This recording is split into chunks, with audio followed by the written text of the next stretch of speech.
Bueno, en la clase de hoy vamos a trabajar con Michael Halliday. Probablemente ya lo conozcan de los profesorados o de otras materias. Es un autor que ha tenido bastante impacto. Michael Halliday se inscribe dentro de las corrientes funcionalistas de la lingüística. Tiene, digamos, como influencia directa al lingüista John Firth. Y vamos a ver que también toma algunas cosas de la antropología, de autores como por ejemplo Malinowski. El texto que vamos a leer es del 78, pero podemos pensar que Halliday se inscribe dentro de la corriente que empieza a tomar impacto o auge a partir de la década del 60, digamos, cuando ya el estructuralismo está, digamos, está pasando su tiempo, y en contra del estructuralismo y de también las posturas como la chomskiana, formalistas y logicistas, aparecen un montón de autores que van a problematizar el uso del lenguaje, es decir, los vínculos entre lenguaje y sociedad. Se van a interesar por las piezas lingüísticas reales, no por abstracciones, no por modelos inventados por los teóricos, sino por realmente cómo habla la gente. Entonces, como decíamos, Halliday va a estudiar el lenguaje en su entorno social. Para él no se puede estudiar como una abstracción, como haría Chomsky. De hecho, vamos a ver que hay muchas, digamos, referencias donde se opone a Chomsky. Una de ellas es en esta distinción entre las perspectivas interorganismo e intraorganismo. Si las perspectivas interorganismo consideran a la lengua como una conducta social, mientras que las perspectivas intraorganismos la consideran desde el punto de vista de la estructura y los procesos cerebrales, cómo se aprende a hablar. Es un poco, por ejemplo, lo que haría la psico y la neurolingüística, solo que las perspectivas, vamos a llamar mal y pronto, piolas de la psico y neurolingüística, justamente complementan ambos enfoques. No creen que lo que pasa dentro de la mente está aislado, ¿sí? Por ejemplo, la lingüística cognitiva explica los procesos mentales, pero siempre en un entorno social. Bueno, esto es un poco lo que nos plantea Halliday. Las perspectivas interorganismo y las intraorganismo tienen que complementarse. Pero sabemos que esto no es lo que venía pasando en las décadas anteriores. Por ejemplo, con Chomsky, que quería explicar la competencia de los hablantes, lo que pasaba en su cabeza, de manera totalmente abstracta, sin un fundamento empírico, a partir, digamos, de sus intuiciones y sin el contexto social. Desde la perspectiva de Halliday, producir y comprender un texto, es decir, lo que sería la perspectiva intraorganismo, lo que pasa en nuestra mente, siempre ocurre en un contexto social específico, ¿sí? No solo conocemos la gramática y el vocabulario del sistema de la lengua, que de hecho es algo de lo que Halliday se va a ocupar, porque sabemos que se ocupa del sistema de la lengua, este potencial de significado. Pero no solo conocemos estas reglas gramaticales o este vocabulario de manera abstracta, sino que sabemos cómo utilizarla en contextos concretos. Cómo elegir, por ejemplo, las formas apropiadas a cada situación. Es decir, sabemos cómo comportarnos lingüísticamente. Para Halliday prevalece una visión del lenguaje a partir de su rol comunicativo, ¿sí? O sea, también va a ser materia del pensamiento, pensamos a través del lenguaje, pero él va a hacer prevalecer la perspectiva comunicativa, ¿sí? Esto es algo que vamos a ver que muchos autores ponen más énfasis en uno de los dos aspectos del lenguaje. Entonces, para Halliday, el lenguaje es una forma de comportamiento, una forma de conducta a través de la cual se transmiten las formas de vida, se aprenden los modos de actuar en sociedad, se transmiten creencias y valores. Una lengua particular no se enseña de una manera explícita, ¿sí? Halliday va a tener otros capítulos de su libro donde explica cómo se adquiere, o bueno, él va a estar en contra del término adquiere, cómo se desarrolla el lenguaje. Entonces él va a plantear que no hay una enseñanza explícita, sino que las niñas aprenden el lenguaje a partir de los usos cotidianos que observan en su entorno. Entonces, El lenguaje va a ser una práctica a partir de la cual las niñas aprenden valores, creencias, formas de conducta. Estas experiencias van a ser guiadas y reguladas por las personas adultas, con lo cual también a través de esta enseñanza de cómo se utiliza el lenguaje, las niñas adquieren o desarrollan relaciones personales y sociales. Y además, también a través del lenguaje vamos a crear una identidad. Vamos a ver que para Halliday la lengua va a ser un sistema, pero el estudio de la lengua como comportamiento va a abarcar también el estudio de otros campos de investigación. Entonces no podemos quedarnos solo en la lingüística como haría el estructuralismo o como haría Chomsky. Si vamos a estudiar no solo el sistema de la lengua, sino sus vínculos con la sociedad, tenemos que agregar otros enfoques. Por eso es que Halliday va a hablar de sociolingüística o de sociología del lenguaje. Bien, ¿por qué Halliday habla del lenguaje como semiótica social? Bueno, Halliday va a ver a la cultura, al sistema social, como una semiótica, es decir, como un sistema de significados que constituye la realidad de la cultura. Este sistema de significados que se encuentra en la cultura se va a realizar a través del lenguaje. Es decir, también se puede realizar de otras maneras, se puede realizar a partir de imágenes, a partir de gestos, pero el lenguaje va a ser una forma en que realizamos los significados culturales. Cuando con Halliday hablamos de realizar, tenemos que entender algo parecido a codificar, ¿sí? Pero no hablamos de codificar porque justamente no estamos en una postura estructuralista que ve a la lengua como un código, ¿sí? Sino que, bueno, a ver, ¿cuáles son los medios a través de los que vehiculizamos esos significados? Bueno, algunos medios para vehiculizar significados son los recursos que nos da el lenguaje. Entonces decíamos, hay otras formas de realización de los significados culturales, como las imágenes y la música, otros modos de expresar significados sociales. Entonces, entender el lenguaje como semiótica social quiere decir que el lenguaje es un sistema semiótico en el contexto de una cultura. Toda vez que realiza o vehiculiza esta cultura, vamos a considerar al lenguaje como una construcción social, solo que se le construye a través del intercambio de significados. Entonces, para Halliday va a haber una visión constructivista, ¿sí? Donde los significados construyen la realidad, construyen la sociedad, la cultura. Halliday no va a ver el lenguaje como un conjunto de reglas, ¿sí? En este sentido, de vuelta, si bien mantiene el concepto de sistema, y en este sentido podemos ver algunos resabios estructuralistas, no va a considerar el lenguaje como una estructura formal, es decir, elementos y reglas.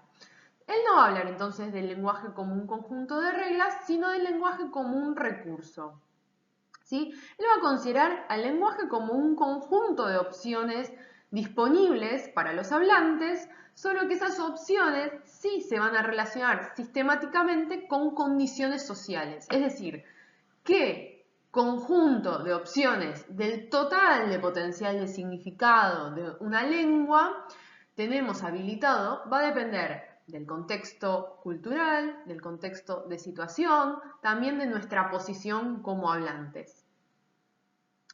Los datos que va a analizar Halliday son textos reales, en su situación concreta, ¿sí? No estos textos inventados por los lingüistas para hacer encajar sus teorías, sino los textos reales, lo que la gente dice en la vida real.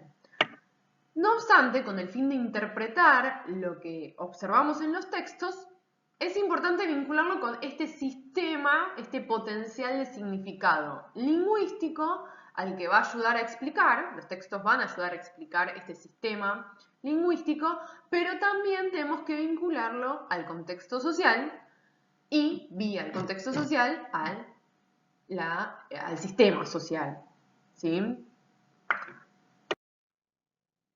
Halliday va a decir, bueno, una cosa es tener un componente social en la explicación de los hechos del lenguaje y otra muy distinta es buscar explicaciones que vinculen sistemáticamente el sistema lingüístico, perdón la redundancia con tanto sistema, pero digamos que establezca relaciones entre este sistema lingüístico y el sistema social. Es decir, es una teoría que trabaja en conjunto, una teoría general del lenguaje y de la estructura social.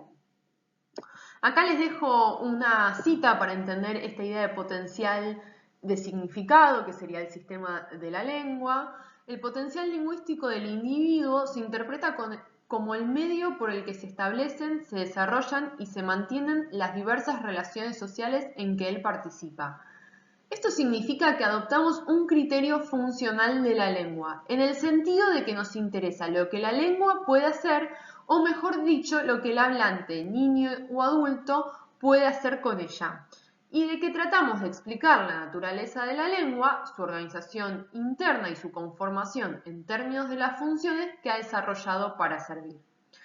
¿Qué quiere decir esto? Este potencial de significado, yo puedo elegir algunos de estos recursos. ¿Para qué? ¿Para qué me sirve elegir algunos de estos recursos? Decíamos, para realizar significados culturales. Ahora, lo que vamos a plantear, Halliday, es que hay tres tipos de significados que realizamos cada vez que hablamos. O sea, tres funciones básicas del lenguaje.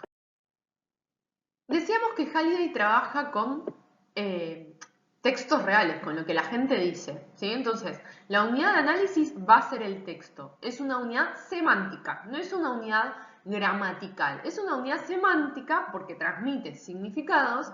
Ahora, así como decíamos, el lenguaje transmite significados o realiza los significados culturales, los significados del texto a su vez se realizan a partir de recursos léxico-gramaticales. De hecho, después también esos recursos léxico-gramaticales se van a realizar a partir de recursos fonológicos o de la escritura, ¿sí? Pero es una unidad semántica. El texto va a ser una forma lingüística. Halliday en los años 70 no está pensando en la multimodalidad. Hoy en día la lingüística sistémico-funcional considera que texto es toda unidad de significado, toda unidad semántica que tiene cohesión y coherencia, sea solo lingüística, esté combinado con imagen fija, movimiento, música. Pero en este momento Halliday está pensando en un texto puramente lingüístico. Entonces, texto es la forma lingüística de la interacción social. Es una progresión continua de significados que se combinan tanto simultáneamente como en sucesión, ¿sí? O sea, yo elijo opciones y además voy realizándolas, esto sí, muy a lo Saussure, ¿no? El sintagma. Los textos son la selección hecha por el hablante entre las opciones que constituyen el potencial de significado, es decir, que es la actualización de algunos de esos recursos. De todo el potencial de significado, el hablante va a elegir algunos para su texto. Es decir, es el potencial de significado realizado. La selección entre el total de los recursos disponibles en el sistema.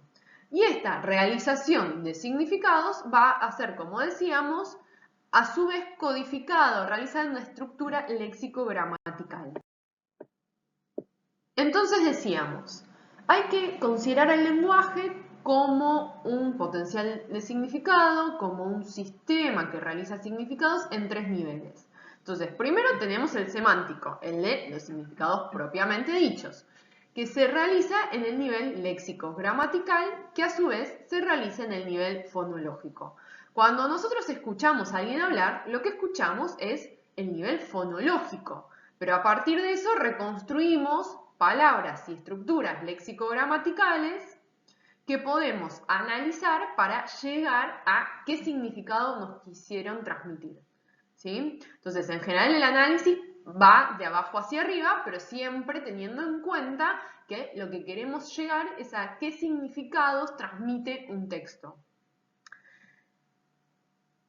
Si una forma léxico-gramatical es la realización de un significado, diferentes formas léxico-gramaticales, vamos a ver, quiere decir que están transmitiendo significados diferentes. Si vamos al nivel semántico, decíamos, el lenguaje cumple tres funciones básicas. Funciones que encontramos en cada uso del lenguaje, en cada cultura. O sea, no estamos hablando de las acciones que podemos hacer a partir del lenguaje, ¿sí? Las acciones son dar una clase, comprar en el supermercado, charlar con amigues. Esas son acciones que hacemos con el lenguaje. Pero lo que nos va a decir Halliday es, cada vez que hacemos cualquiera de esas acciones, siempre hay tres tipos de significado que se vehiculizan simultáneamente. Es decir, en cualquier uso del lenguaje transmitimos estas tres funciones simultáneamente. Entonces, la primera es la metafunción ideacional, que tiene que ver con el lenguaje ayudando a organizar la experiencia del mundo, los acontecimientos, las acciones, los objetos. Es decir, es el lenguaje como representaciones, representaciones sobre el mundo. ¿Sí? Es cómo se clasifica, cómo se organiza el mundo a través del lenguaje. La segunda metafunción es la metafunción interpersonal. En este caso, el lenguaje tiene que expresar nuestra participación en la situación comunicativa, nuestros roles sociales, es decir, primero nuestro rol de hablante, de oyente, etc. Pero también nuestros roles sociales, ¿sí? Si somos docentes, estudiantes, empresarios, vendedores, o sea, ¿desde qué punto de vista estamos hablando? Y nuestra relación con los otros participantes. Además, el hablante expresa a partir de la función interpersonal sus actitudes, sus valoraciones y va a tratar de influir en el comportamiento y las valoraciones de otras personas. Y por último, al mismo tiempo siempre se realiza la metafunción textual. En este caso, el lenguaje tiene que poder cumplir con las dos primeras funciones de manera tal que lo que se está diciendo, tanto al nivel de la representación como de las relaciones sociales, sea coherente con el contexto, tanto situacional como textual, porque en la metafunción textual vamos a ver que tiene que ver toda la cuestión de cómo se genera la textura de un texto, cómo se genera la cohesión entre las cláusulas de un texto y la coherencia con respecto a el entorno social. Entonces, a partir de la metafunción textual es que el lenguaje nos da los recursos para construir un texto coherente y cohesivo. Es decir, es la función que nos permite generar textos. La parte más práctica de cómo analizar la manera en que cada metafunción del lenguaje se realiza en los textos la vamos a ver la clase que viene. Hoy vamos a hacer el panorama más teórico. Entonces vamos a pasar al contexto de situación. ¿Sí? Para Halliday podemos explicar lo que el hablante hace, es decir, las opciones que efectivamente elige de aquellas que tiene disponibles, prestando atención a las situaciones de uso del lenguaje, es decir, tomando en cuenta los factores no lingüísticos que van a servir como reguladores de la actividad, de la conducta verbal. Va a definir contexto de situación, esto lo va a tomar de antropólogos como Malinowski. Va a considerar entonces el contexto de situación como las características que son pertinentes para el texto que se está produciendo. Pueden ser características concretas e inmediatas, es decir, por ejemplo, si estamos en una clase, bueno, nosotros tenemos clases virtuales, pero por ejemplo puede ser el aula, la iluminación del aula, si contamos o no contamos con pizarrón. Entonces pueden ser condiciones concretas e inmediatas, es decir, cuestiones más, si se quiere, materiales, u abstractas y remotas. Es decir, no es lo mismo si la clase es sobre el lenguaje en sociedad o sobre, no sé, la composición subatómica de los agujeros negros. ¿Sí? Es decir, eso no tiene que ver con la condición material en la que estamos, pero claramente va a condicionar nuestro texto. ¿Sí? Entonces, el tema va a importar, la formación de los participantes va a importar, pero piensa en lo siguiente. Si nosotros estamos hablando de agujeros negros, También va a importar las condiciones materiales en el sentido que va a importar si estamos hablando adentro de un aula o si nos estamos tomando una cerveza en un bar y nos pusimos a hablar de agujeros negros. Incluso si somos las mismas personas, ¿sí? Si somos físicos hablando de ese tema, pero una cosa es si lo hacemos en una conferencia en una universidad y otra en un bar, ¿sí? Ahora, al mismo tiempo que vemos que las condiciones materiales importan, eso no quiere decir que todo el entorno importa, ¿sí? No es todo lo material que nos rodea, porque hay cosas de este entorno material que pueden no ser importantes, ¿sí? Es decir, por ejemplo, si yo estoy dando una clase sobre los vínculos entre lenguaje y sociedad en la UNIPE, y la verdad que no va a importar el tamaño del escritorio del docente, o si el pizarrón es de tiza o de fibra, bueno, sí, puede ser más o menos incómodo, pero ese tipo de características no va a modificar el texto. Entonces, el contexto no es todo lo que nos rodea concretamente, pero sí puede estar compuesto de algunas características tanto concretas, materiales, más inmediatas y otras características más lejanas o abstractas que van a determinar las propiedades generales del texto. Muchas veces también va a ser información compartida, es decir, qué información tenemos nosotros sobre el tema del que estamos hablando, porque además eso va a generar expectativas desde el punto de vista de los oyentes. Por ejemplo, yo les decía, es probable que todos ustedes ya hayan leído algo de Halliday en el pasado, entonces eso va a generar expectativas sobre qué esperan que yo hable en esta clase, ¿sí? No es que me voy a poner a hablar de cualquier cosa, no es que me voy a poner a hablar de la estructura lógica de las oraciones, ¿sí? Porque según nuestro conocimiento compartido, eso no es esperable en una clase de lingüística sistémico-funcional. Entonces, cada situación, cada contexto de situación habilita porciones del potencial de significado, ¿sí? El potencial de significado que va a ser apropiado para ese contexto. Y estas situaciones las podríamos sistematizar, es decir, podríamos decir, bueno, a ver, hay diferentes cosas que hacemos en ciertas situaciones con el lenguaje. No sé, leerle cuentos a un niño antes de dormir, dar una clase de lingüística en la facultad, comprar verduras en el negocio de barrio. Es decir, que según estos contextos de situación, que vamos a ver que incluye también el tema, no solo las condiciones, sino el tema del que estamos hablando, puede determinar lo que en otras teorías llamaríamos géneros discursivos. Entonces, el contexto de situación tiene tres componentes que se relacionan con las características del lenguaje en uso, ¿sí? De hecho, cada metafunción vendría a realizar alguno de los componentes del contexto. Entonces, el campo del discurso refiere a las acciones que se llevan a cabo, a la acción social que se está llevando a cabo en determinada situación, refiere al marco institucional en que se produce ese texto, y no solo el tema, sino también las distintas actividades en las que los participantes están involucrados. El tenor del discurso se va a referir a la relación entre los participantes, ¿sí? A los papeles o roles que pueden desempeñar, a la relación que tienen entre ellos.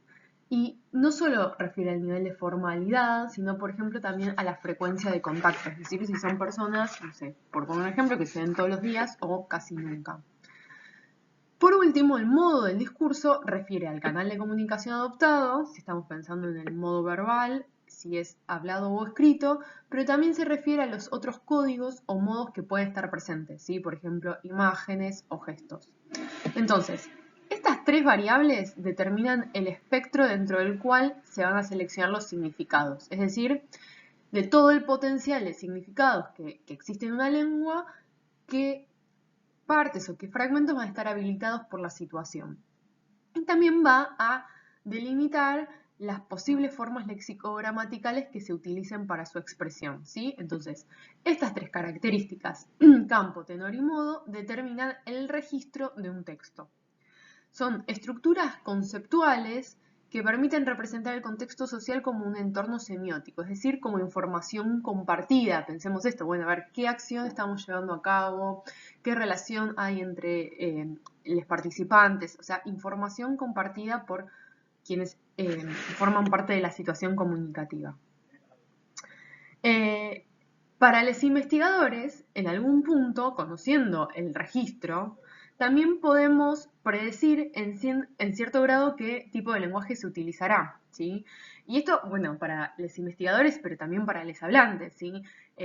La comunicación es posible porque sabemos qué esperar en cada situación, sabemos cómo comportarnos en cada situación y también predecir más o menos qué tipo de textos se van a producir. Bien, ahí hay una definición de registro, así como una configuración de recursos semánticos que el miembro de una cultura asocia típicamente a un tipo de situación. Es el potencial de significado asequible en un contexto social dado. Los registros son redes particulares de nociones semánticas, un recorte del potencial de significado característico del tipo de situación de contexto, es decir, determinado por la estructura semiótica, campo, tenor y modo de un tipo de situación. Es importante destacar que no hay una división entre el qué y el cómo se dice, ¿sí? Esto lo vamos a ver un poco cuando veamos cómo analizar las metafunciones del lenguaje, que no es que primero pensamos qué queremos decir, ¿sí? En términos de contenido y luego vemos cómo lo decimos según el contexto, si lo decimos de manera más formal, más informal, más divertida, más seria. Primero porque cualquier elección léxico-gramatical decíamos que realiza un significado. Entonces cada elección léxico-gramatical remite un significado diferente. Si yo estoy escribiendo un titular de un diario y pongo Menganito murió, haber elegido el verbo morir claramente transmite un significado diferente que si yo hubiera titulado Menganito fue asesinado. O mejor, no sé, alguien asesinó a Menganito. Entonces, cuando la forma ya determina que estoy transmitiendo un significado diferente, ¿sí? Entonces, el contenido es parte de la planificación total. Pero además hay otro aspecto del contenido, que tiene que ver de qué se puede hablar, ¿sí? Si pensamos que alguien no debería utilizar jerga en la escuela, sino un lenguaje formal, es un problema de registros, ¿no? Si, por ejemplo, va a ir a hablar con la directora y dice ¿qué lo que? Decimos no, decimos al estudiante. Frente a las autoridades tenés que hablar de manera más formal. Ahora, si un alumno insiste a hablar de fútbol o de superhéroes con la directora cuando debería estar hablando, no sé, de un problema en una prueba, ¿sí? Eso también es un problema de registro. Porque no es solo cómo se dice, sino qué temas se seleccionan también pueden ser adecuados o no a una situación.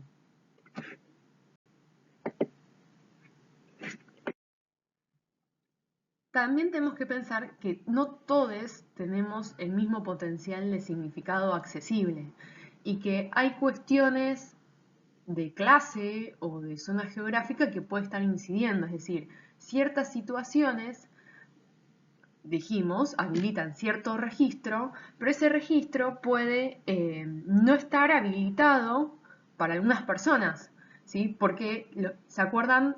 Para quienes cursaron políticas lingüísticas, por ejemplo, para hacer trámites en el Estado necesitamos utilizar la variedad estándar.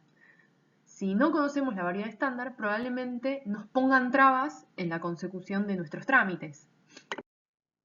Bueno, ya vamos a ir cerrando. Hay algunos otros temas que ustedes tienen en los textos que me gustaría aunque sea mencionar, pero primero un resumen de todo esto, a ver, por las dudas de que no sea del todo claro. Entonces, para Halliday, el lenguaje es considerado como un sistema funcional de 3 estratos, semántico, lexicogramatical, fonológico, que consiste en un potencial de significado, ¿sí? El sistema es el conjunto de opciones semánticas disponibles, específico en cuanto a la cultura y sensible en cuanto a la situación, porque varía el potencial habilitado según la situación.